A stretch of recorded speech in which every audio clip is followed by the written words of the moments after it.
Имаме покана официална от господин Малинов и ние сме представили на сръбското движение Двери, което е сръбска парламентарна партия.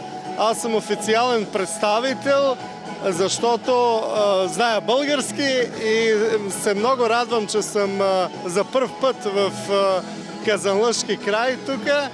И просто е невероятно нещо, колко хората показват от сърце, че истински са приятели на Русия и истински славяни.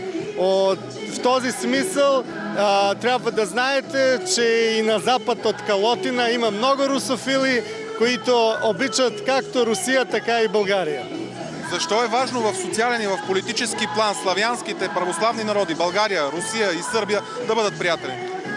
Важно е, защото ние сме едно тяло, защото всички ние славяни имаме една идентичност, ние пишем кирилица, православни сме, славяни сме, имаме едно, как да кажа, общо минало и ние сме една цивилизация.